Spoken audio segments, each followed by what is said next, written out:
తెలుగు చిత్ర పరిశ్రమలో ఈ సంవత్సరం విజయాల సంఖ్య చాలా వరకు తగ్గిపోయాయి. జనవరిలో వచ్చిన సంక్రాంతికి వస్తున్న సినిమా బ్లాక్ బస్టర్ హిట్ అయింది. ఆ తర్వాత ఫిబ్రవరిలో తండేల్ సినిమా కూడా ప్రేక్షకులను థియేటర్లకు రప్పించింది. కానీ ఆ తర్వాత బాక్స్ ఆఫీస్ మొత్తం బోసిపోయింది. వచ్చిన ప్రతి సినిమా ఫ్లాప్ మిగిలి ప్రొడ్యూసర్ ను నిండా ముంచింది. మార్చిలో దాదాపు అన్ని సినిమాలు ఫ్లాప్ అయ్యాయి. మ్యాడ్, కోర్టు సినిమాలు తప్ప అన్ని సినిమాలు చాలా వరకు ఫ్లాప్ అయ్యాయి. ఈ సినిమా తర్వాత వచ్చిన ప్రతి సినిమా చేతులు తీశాయి. దీంతో థియేటర్లను మూసేసి సినిమాలను ప్రదర్శించడం ఆపేశారు. కనీసం కరెంట్ బిల్ అమౌంట్ కూడా వసూలు కావడం లేదని థియేటర్ యజమానులు పేర్కొంటున్నాయి. ఏప్రిల్ లో అయితే పరిస్థితి మరీ దారుణంగా ఉంది. విడుదలైన ప్రతి సినిమా ఫ్లాప్ అయింది. కనీసం యావరేజ్ టాక్ కూడా రాలేదు. కళ్యాణరామ్ నటించిన Arjun son of Vyjayanthi cinema కూడా బాక్స్ ఆఫీస్ వద్ద ఫ్లాప్ గా మిగిలింది. దీంతో ప్రేక్షకులు థియేటర్లకు అసలు రావడం మానేశారు. పెద్ద పెద్ద సెంటర్లలో కూడా జనాలు రావడం మానేశారు. ఒకప్పుడు సినిమా ఫలితంతో సంబంధం లేకుండా మినిమం ఆడియన్స్ వచ్చేవారు. ఇప్పుడు ఆ పరిస్థితి లేదు. ఎందుకంటే ప్రేక్షకులకు అవసరమైన కంటెంట్ వెబ్సైట్లలో దొరుకుతుంది. దీంతో డబ్బులు పెట్టి థియేటర్లకు రావడం లేదు. సినిమాకు సూపర్ టాక్ వస్తే అప్పుడు వస్తున్నారు. కావున ఫిల్మ్ మేకర్ కంటెంట్ మీద దృష్టి పెట్టాలి. ప్రతి సినిమా పుష్ప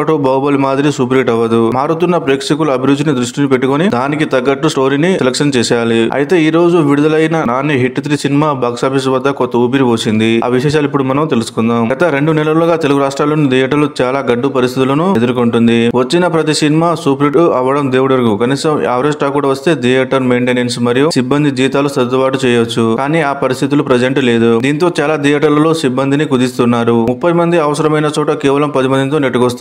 ఈ రోజు విడుదలైన హిట్ 3 సినిమా నిజంగా థియేటర్ వారికి కొత్త ఊపిరి పోసింది అని చెప్పవచ్చు. విడుదలైన మొదటి షోతోనే సూపర్ టాక్ తెచ్చుకుంది. చాలా ఏరియాలలో ఫస్ట్ షో నుంచి థియేటర్ల సంఖ్యను పెంచుతున్నారు. దీంతో తెలుగు రాష్ట్రాల్లో ఈ సినిమా విడుదలైన థియేటర్లు ప్రేక్షకులతో కలగలాడుతున్నాయి. మొత్తం మీద 2 నెలలుగా వెలువలమైన థియేటర్లో హిట్ 3 సినిమా పుణ్యమాని 10 రోజుల వరకు ప్రేక్షకులతో కలగలాడతాయి. ఆ తర్వాత వచ్చే సినిమాలు హిట్ అయితే మళ్ళీ జనాలు వస్తారు. లేకపోతే మళ్ళీ థియేటర్లు క్లోజ్ చేసి పెద్ద సినిమాల విడుదలైనప్పుడు ఓపెన్ చేయాలి. మొత్తానికి హిట్ 3 సినిమా ప్రపంచవ్యాప్తంగా మొదటి రోజు 25 కోట్ల నుంచి 30 కోట్ల రేంజ్ లో వసూలు చేసే అవకాశం అయితే ఉంది. దీంతో నాని కెరీర్ లో బిగ్గెస్ట్ ఓపెనింగ్ అనుకోవచ్చు.